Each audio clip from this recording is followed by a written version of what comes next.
Good morning. Good morning, sir. You ready for the word? Yes, sir. Turn to Galatians 1. Paul, an apostle, not of men, neither by man, but by Yeshua HaMashiach, and Yahweh the Father, who raised him from the dead. So we've been establishing that just because you don't understand what Paul wrote doesn't mean that he isn't an apostle, as some people are teaching today. There are those who are teaching he's not an apostle and you don't need to read it, but Paul is an apostle whether you understand him or not, and he was chosen, set apart, sent by Yeshua and by Yahweh the Father, who raised Yeshua from the dead. As we go through this study of the book of Galatians, I believe that we're going to be strengthened in our understanding of how faith and obedience work together. They work hand in hand as part of the journey that we're on. And we'll clearly see that Paul never suggested that anyone could follow the Messiah without also following and keeping Torah. He never even suggested such a thing. But I am, as I say that, I'm under no illusion that this study will help those who have already been convinced otherwise. Yeah. I'm convinced it's going to help us, but there are folks who are convinced otherwise concerning Paul and concerning the law that I'm under no illusion in believing that it will help them. I wish I had the words and the ability to remove blindness from people's hearts and people's eyes so that they could see the beauty, power, and necessity of Torah. But yet I have to accept the fact that that isn't always possible. As I prepare each week for our study in Galatians, I understand that no matter what I say or what is shown, there are some people whose minds have already been made up, and you're not going to change those minds. Right. They are already convinced that Galatians is a condemnation of anyone who tries to keep Torah, and there is nothing that I could say that would possibly change their minds. The truth of what we will see as we study Galatians cannot be measured, however, by how many people accept it as true. The truth is the truth no matter how many people accept it or no matter how few people accept it. The truth is the truth.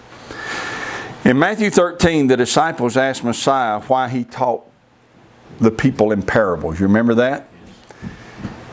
And they thought, by asking that question, you need to think about this now. By asking that question, they weren't just saying, hey, this is a great way to teach. Where did you come up with this? Why do you do it in parables?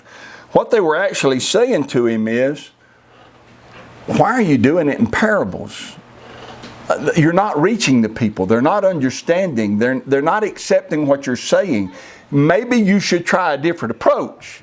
Because if you tried a different approach, they might get it and accept it and become our followers, become your followers, be a part of what we're doing. That's what they were saying to him. They wanted him to try a different teaching style. He said this. He said, and I'm paraphrasing, you can find the answer in Matthew 13:15. He said, it wouldn't matter how I say what I have to say, these people are not going to listen to me. Yeah.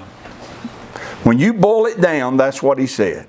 It doesn't matter what I say or how I say it, these people are not going to believe what I say. He said this about them, their hearts have waxed gross. That means that it's so thick and calloused it cannot be penetrated. He said their ears are dull of hearing. If you look that word up, what he actually said about them is that listening is a burden to them.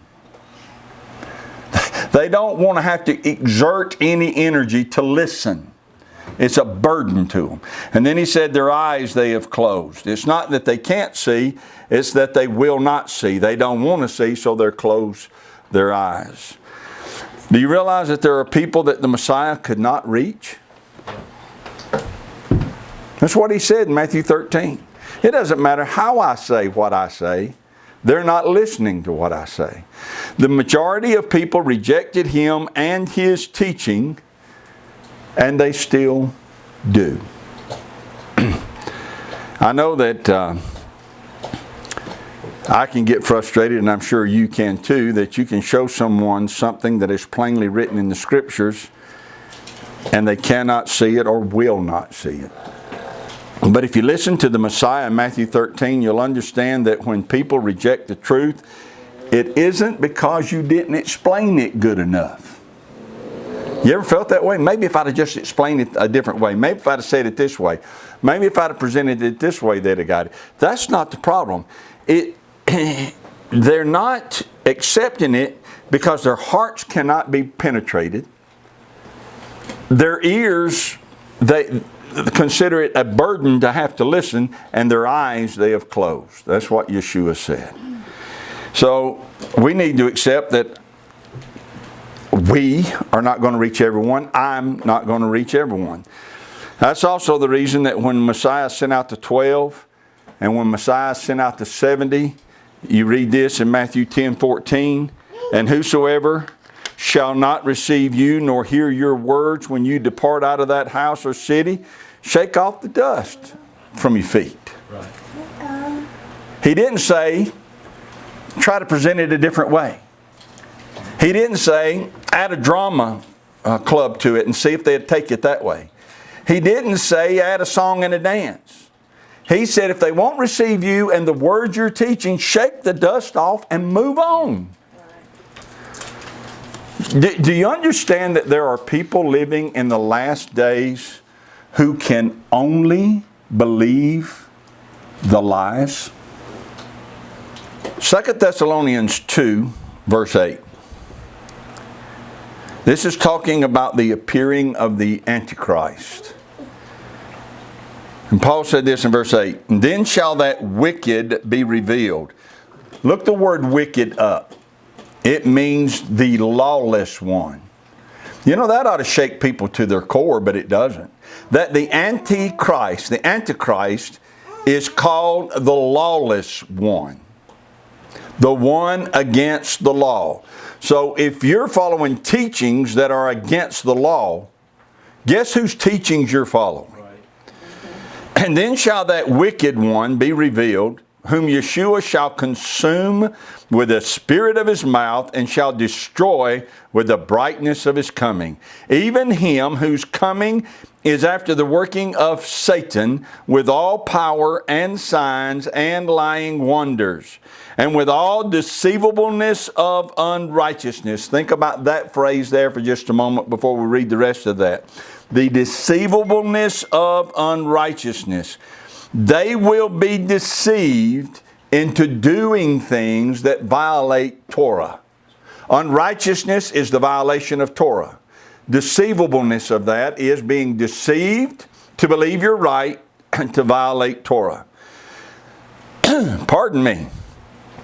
And with all deceivableness of unrighteousness in them that perish. And here's why. Because they received not the love of the truth that they might be saved. And for this cause, YAHWEH shall send them strong delusion that they should believe a lie.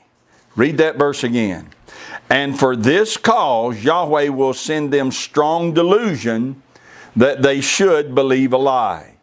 That they all might be damned who believe not the truth, but had pleasure in unrighteousness.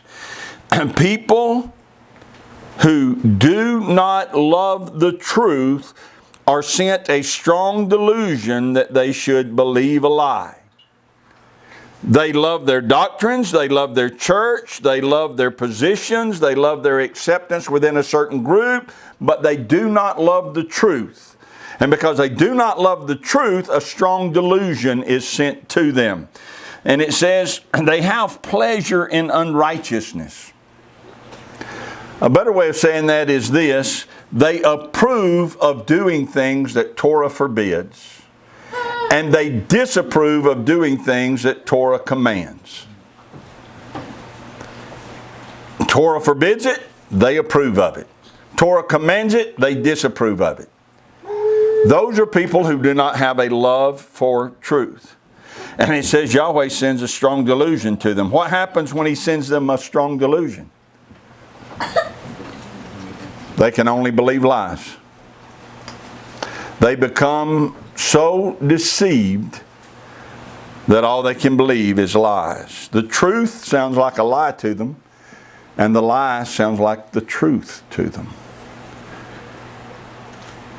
That's what's happening in our world today. The churches that are preaching that those who are saved do not have to keep Torah are getting bigger and bigger.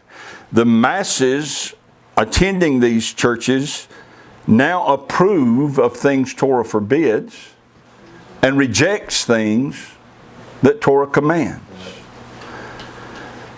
So when you and I try to show them what the Bible actually says, even though we can show it to them right in the Bible, they think we're lying.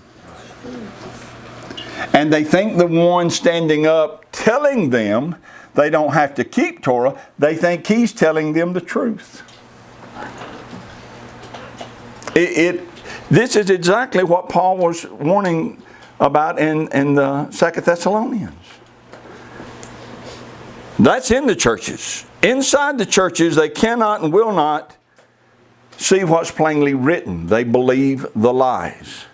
And now, that same delusion is sweeping across the land. Let me ask you a question. Have you ever had the flu? Yeah? Have you ever known anybody had the flu? Yeah. Have you ever known anybody who had a severe case of the flu? Or have you ever had a severe case of the flu? Was it bad? Yes, sir. It is bad. But we've shut the whole world down over a coronavirus. Have you ever had the coronavirus? No. You ever known anybody that had it? You ever known anybody that had it? I'm not talking about who tested positive for it, but I'm talking about had a severe case of it. No. And yet that lie has shut the entire world down. Right. Crashing an economies around the globe. Right. Let me rephrase that. Crashing economies all across the world. It's amazing to me how many people, I'm not saying that there isn't a thing called a coronavirus. I'm just saying it's not what they say it is. But it's amazing how many people have embraced that. Because see, when I hear something, I've got a witness on the inside.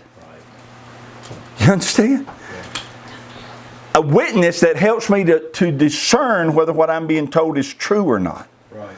There are people who are watching CNN and MSNBC and all this other crap on television, and when they hear it, they don't have that witness on the inside. They've got a strong delusion working on the inside, and so when they hear the lies, they embrace the lies as being true. Right.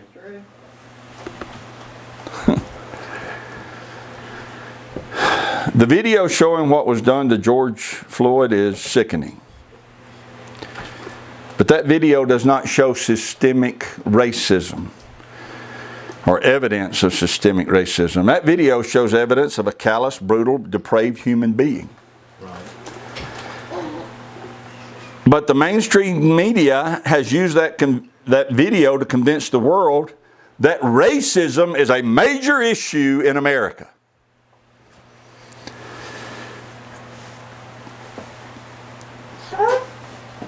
In my lifetime, racism has not been a major issue. No. Hasn't. No. Are there racist people? Absolutely. In every ethnic group. Right. But they're in the minority. Right. People now believe that rioting is right, looting is right, and police are evil. That's the strong delusion that's sweeping across the land. The problem in America is not black versus white or any other ethnic group versus another ethnic group. The problem in America is good versus evil. Right.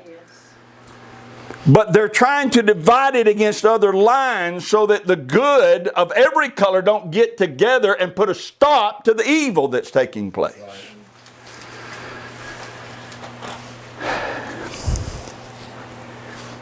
Trump is being demonized for seeking to uncover the treasonous acts committed by Biden, Clinton, and Obama.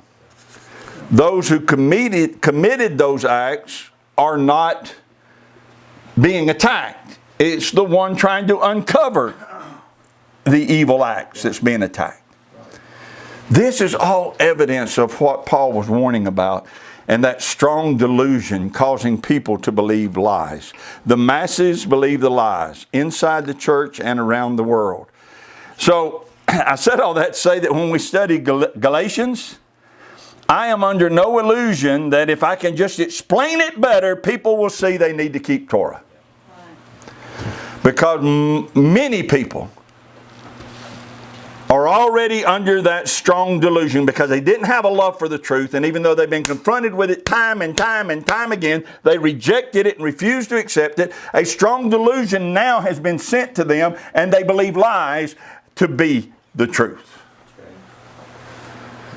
No matter how clear the teachings of this book become to you and I, there are far more who will never see it. So blessed are your eyes, for they see, and your ears, for they hear. Yes, sir. Now, last week I gave you some homework. I need y'all to turn that in now, please. I asked you to go research these words: Talmud, Mishnah, Gemara, oral law, works of the law as it relates to the oral law, or as it relates to the Dead Sea Scrolls. The reason that I had you do that is to understand Galatians, you have to understand Paul. And Paul stated twice, look there in chapter 1 of Galatians 1, Paul stated twice that he was, in his past, a part of the Jews' religion. Verse 13, for you have heard of my conversation in times past in the Jews' religion, how that beyond measure I persecuted the assembly of YAHWEH and wasted it, and profited in the Jews' religion above many of my equals in my own nation, being more exceedingly zealous of the traditions of my fathers.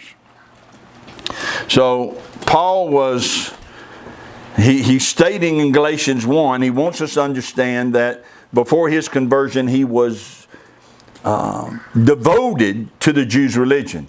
He said this to King Agrippa in Acts 26, verse 4, my manner of life from my youth, which was at the first among my own nation at Jerusalem, know all the Jews, which knew me from the beginning, if they would testify, that after the most straightest sect of our religion, I lived a Pharisee. So his life was that of a devoted Pharisee, embedded in and devoted to the Jews' religion. So to understand Galatians, you have to understand Paul, and to understand Paul, you have to know what he meant by the Jews' religion, and to understand what he meant by the Jews' religion, you have to understand Talmud, Mishnah, Gemara, the oral law, the works of the law. Did anybody do any research on any of those? What is the Talmud? Basic definition is the primary source of Jewish religious law and theology. Primary source. It's what they believed and it's what they enforced.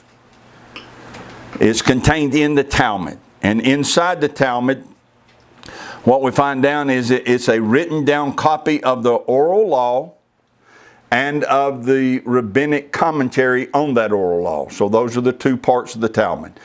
The written law and the commentary on, or the oral law that was written down, and the commentary on that oral law. What is the oral law? They believe, the Jews' religion believe in an oral Torah, which is instruction that was given to Moses that he didn't write down. Oral Torah, instruction from Yahweh on how to keep Torah, the written Torah. They believe, even though there's no evidence of it, that Yahweh told Moses to write some things down, but to commit other things to memory. And that this is the law, this is how you keep it. This is the law, this is how you keep it. So he'd write down the law, and then Yahweh would tell him how to keep it. And so you have all of these other laws and instructions that they called the oral law, sometimes called the oral traditions, sometimes called the traditions of the fathers, or the traditions of the elders. Remember Mark 7? They asked Yeshua, why don't your disciples keep the traditions of the elders? Well, they're referring to this oral law that was given to Moses. It's been passed down from generation to generation. It's what they believed it to be. Now, The oral law, well, let me ask it this way. What is the Mishnah? The Talmud, we said, has two parts. The oral law and the Gemara, which is the rabbinic commentary. The Mishnah is the name given to the actual oral law. The oral law, after the destruction of the temple in 70 AD, about 140, 150 years after that, they decided that they were in danger of losing all of that oral law, so they decided to write it down. So the oral law became a written law. And that version of the oral law that was written down is called the Mishnah. And then what is Gemara? We just said it.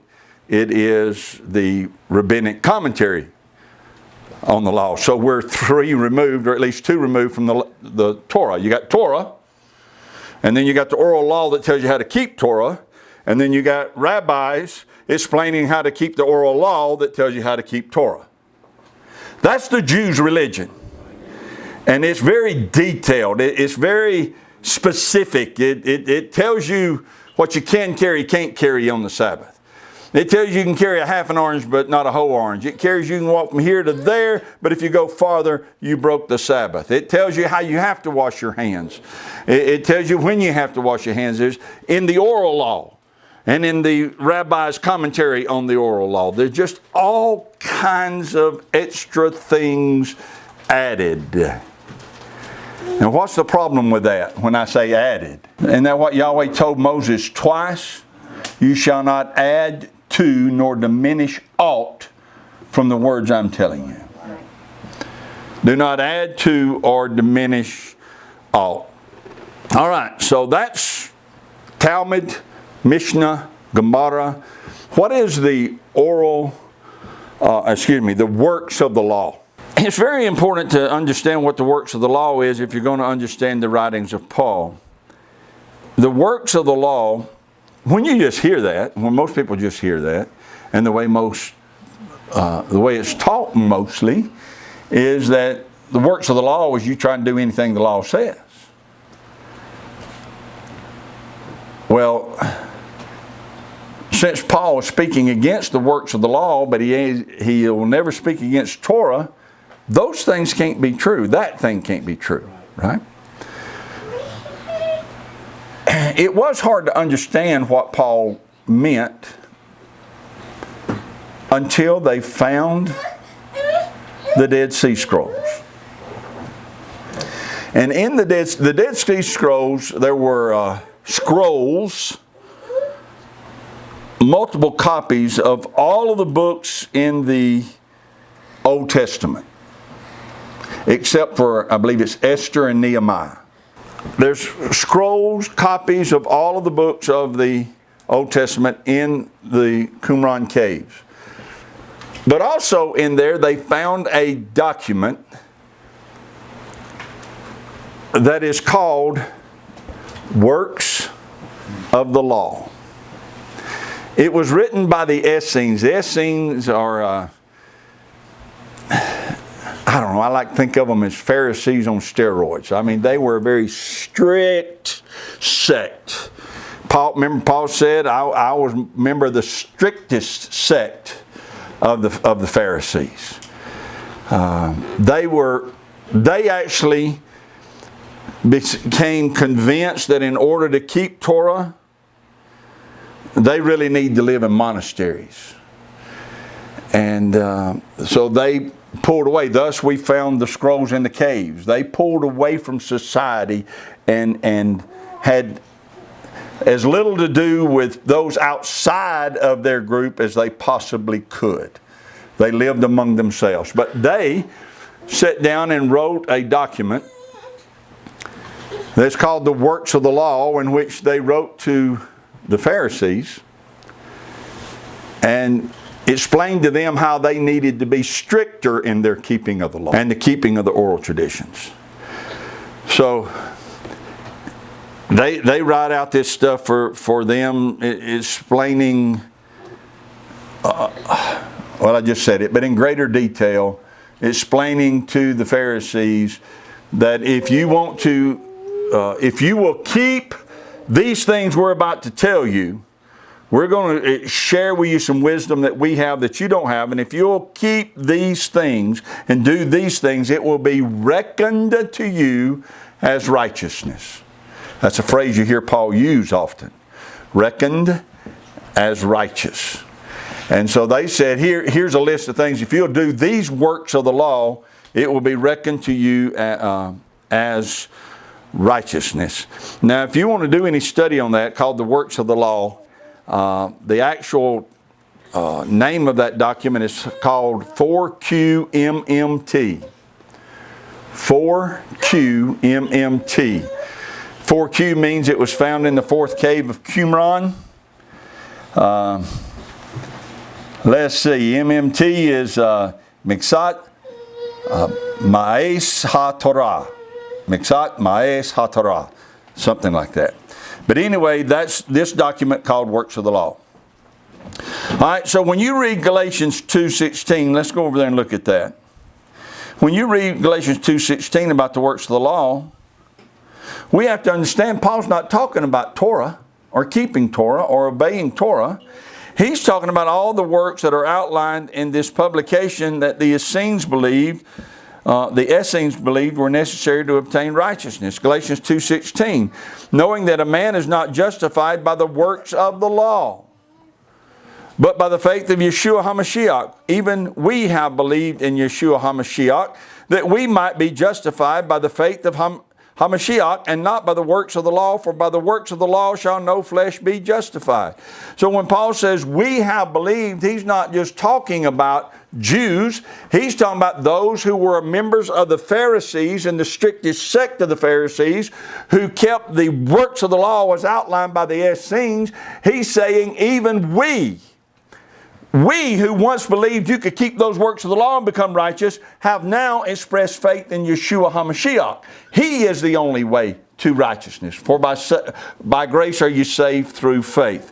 The only place that you'll ever see this phrase, works of the law, is in Galatians, in Romans, and in 4QMMT. Nowhere else. So it's not talking about Torah. It's talking about that document. Listen to this in Romans 9:30. What shall we say then? That the Gentiles which followed not after righteousness have attained to righteousness, even the righteousness which is of faith. But Israel, which followed after the law of righteousness, has not attained to the law of righteousness. Wherefore? Or why? If they had Torah, why did they not obtain righteousness? Because they sought it not by faith, but as it were, they sought it by the works of the law, for they stumbled at that stumbling stone. Paul said they were convinced that if they just do what was written in that document, they would be righteous. And because they were convinced of that, they stumbled over the Messiah and failed to realize that He was their righteousness. They were convinced they could obtain righteousness by devotion to works outlined in that document. So, to understand Galatians, we have to understand Paul, who he was, where he came from, what he was facing, who he was opposing, and who was opposing him when he went about establishing up the assemblies. Now, Paul tells us that he was a leader in the Jews' religion.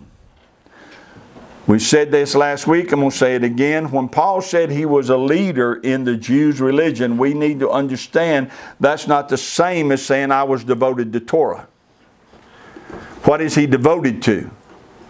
He's devoted to that oral law. He's devoted, even though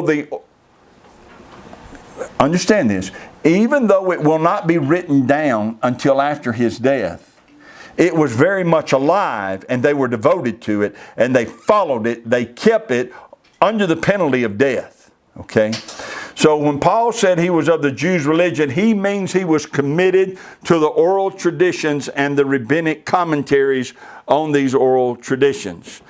There was a group were dedicated to Torah.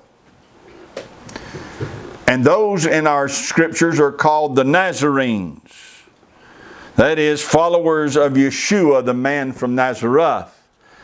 They were the followers also called of the Way. So they were the Nazarenes and they were the Way. But when Paul says, I was formerly a part of the Jews' religion, that's not talking about the same thing you're talking about when you talk about people of the way. They followed Torah, but they also received Yeshua. When you hear the Jews' religion, you need to think of those who are keeping the oral law with a vengeance. And you need to think of Mark chapter 7, which describes those people to us perfectly. Those who hold to the laws and traditions of the fathers as fiercely as Paul is describing here. Mark 7 tells us that those people who were a part of the Jews' religion, when it came to Torah, they laid it aside, they rejected it, and they made it void. Right? Right. Never forget Mark chapter 7 when you're trying to understand the Jews' religion. Don't think the Jews' religion is a group of people who kept Torah to the T. They did not. Yeshua said those who followed the Jews' religion laid the Torah aside, rejected Torah, and made it void so that they could hold to their traditions and so that they could keep the doctrines of men that were taught to them as commandments. You see the difference? Okay. Paul had been a Pharisee who followed the Jews' religion devoutly. So, there are 4 groups you need to be aware of when you're studying the writings of Paul. The first group you need to be aware of are the Judaizers. Judaizers are those of the Jewish religion, the Jews' religion, who followed the oral law and were insistent that everybody also keep the oral law. So, Judaizers, group number 1. Group number 2 are Gentiles. Those who were outside of the covenant of promise and who worshiped demons, believing them to be gods. That's the best definition of a Gentile I can give you. They're outside the covenants of promise. They're not part of the commonwealth of Israel. They're not part of the covenant that Yahweh made with Israel. They worship, but Paul tells us they worship demons that they believed to be gods. All right? The third group are the Nazarenes. Those are the followers of the Messiah who have been made righteous by faith, and they have learned to walk as he did in obedience to Torah. They're also called the Way. So you got Judaizers, Gentiles, the Nazarenes are those who are in the Way. And then you've got the church fathers. In the assembly started by Paul, there would be Gentiles who would rise up and want preeminence. They would hijack the assemblies to themselves and start teaching heresies that still persist to this day. The church fathers. Look in 3 John chapter 1. The church fathers gave birth to the church instead of to the assembly of Yahweh. The assembly of Yahweh was known as the Way, or the Nazarenes. They had faith and kept the commandments. But the church fathers pull away from that. They start taking these Gentile assemblies that Paul is starting, and they start taking control of them so that they can teach the doctrines they want to teach and start blending some of their Gentile worship in with this faith in the Messiah stuff. Right. Are you with me? That's how you get all of these demonic holidays involved in people's worship today.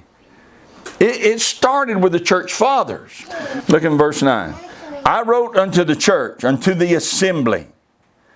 But Diotrephes, his name means one nourished by Jupiter, or one nourished by Zeus. Reckon he's a Gentile? I wrote unto the assembly, but Diotrephes, who loves to have the preeminence among them, received us not.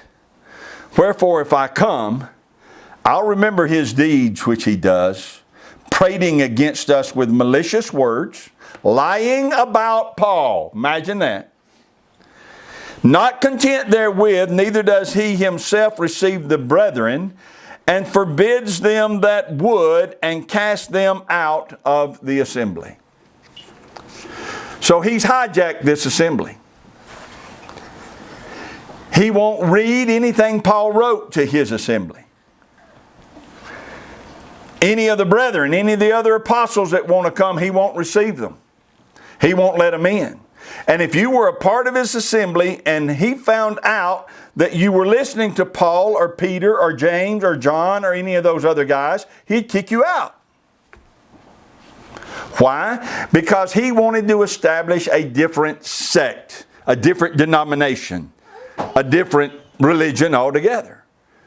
So we need to understand when we're reading the writings of Paul that there are 4 different groups, at least 4 groups, that you've got to kind of navigate through. You got the Judaizers, you got the just pure Gentiles, unconverted Gentiles, you've got the Nazarenes, and then you've got these church fathers, these who are trying to take over these assemblies, who are blending Gentile worship with some of the Bible stuff. All right? This all become, I hope, clearer as we go through this study. Church fathers were on the rise even in the days of the apostles. They want to have churches which are not bound to following the teachings of the apostles, not bound to following the teachings of Torah. They'll receive Messiah, but they don't want to follow Torah. So we have to know those 4 groups and how they work in order to understand Paul's writings. Now, if you listen to any teachings of the Talmud, or did much research on the Talmud, you'll understand the hellacious fight that Paul was in.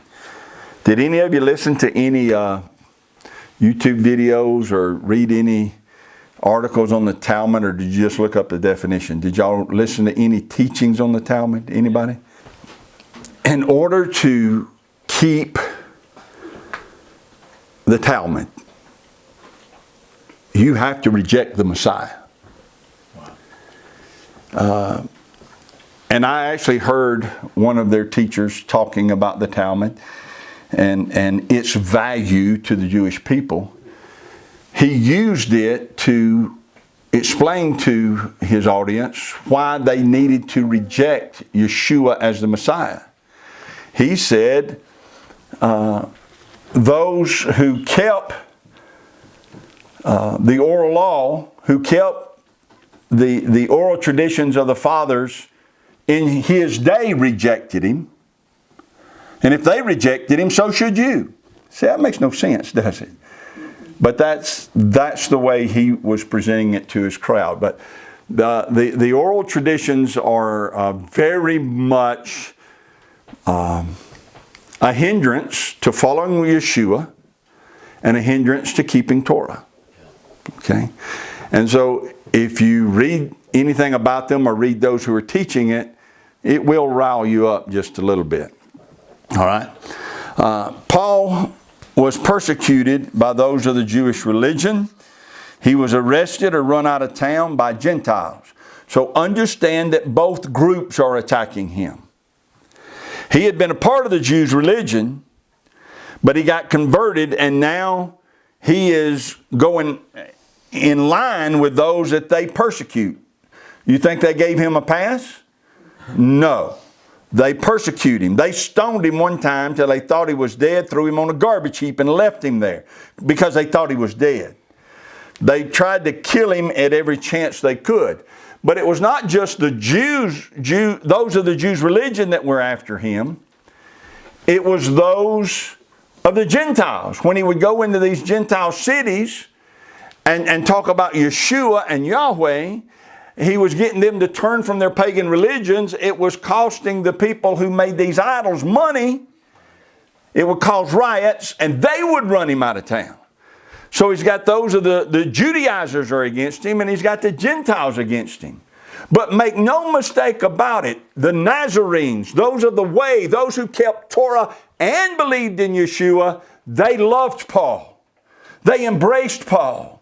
They anointed Paul and sent him forth as a missionary because they recognized the call of Yahweh on his life. They knew that he would lead people to Yeshua and to the Torah. Okay? He was refused by the church fathers too, as we saw in 3 John. Not just him, but all of the apostles were refused by the church fathers. Those who follow Yeshua and Torah embrace him as one chosen, set apart, and sent by Yahweh. Let's close this morning by reading just a couple of passages that show us what Paul thought about Torah. Go to Romans 7. He lived by Torah and he taught the Gentiles to do the same. Romans 7 verse 12. Wherefore, Torah is holy, and the commandment holy, and just, and good. Was then that which is good made death unto me? YAHWEH forbid. But sin, that it might appear sin, working death in me by that which is good, that sin by the commandment might become exceeding sinful. For we know that the law is spiritual, but I am carnal, sold under sin. So Paul's opinion of Torah is it's holy, just, and good. Paul did not see Torah as the issue. What did Paul see as being the issue? Him being carnal. That's right, Spencer, thank you. Him being carnal. Sin working inside of him. He saw that as being the issue. And that's the reason in the very next chapter, he will say that to the carnal mind cannot and will not subject itself to the Torah. Because the carnal mind is at enmity with Yahweh. But when we are redeemed, we are changed, we're renewed, we're made new. And when that happens, then we love Torah like we're supposed to. Okay? So the carnal mind rejects the law of Yahweh, not the redeemed mind. Acts 24:14. We read this last week, but let's close by reading it today. Acts 24:14, but this I confess unto you, that after the way which they call heresy, so worship I Yahweh of my fathers, believing all things which are written in Torah and in the prophets. In other words, Paul said, I don't have an issue with anything written in there. I believe every word, every jot, every tittle of the law. And when you read Acts, we see, all throughout Acts, we see Paul establishing assemblies and teaching the people from week to week in these Gentile cities, teaching them from week to week on the Sabbath. We see him keeping the feast. It's not Torah that Paul is against. When Paul mentions the law, it's the oral law that we now know as the Mishnah, which is contained in the Talmud. It's that Paul's talking against, not Torah. He loved Torah.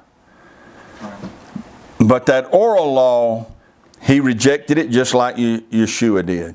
It's the traditions of the fathers and the works of the law taught by the Essenes and the Pharisees that he adamantly opposed, just like Yeshua did. We have to know all of that in order to study Galatians, and in order to study in order to study all of the writings of Paul. I know most of the time we go chapter by chapter and verse by verse, but if you get to those verses and you haven't laid the foundation, then you'll have a hard time properly understanding those verses. Spencer and I was talking about it last Sabbath, that it's a shame that you sat through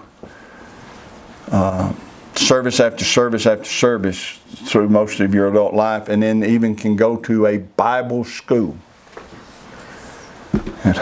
Graduate with a bachelor's degree in religion.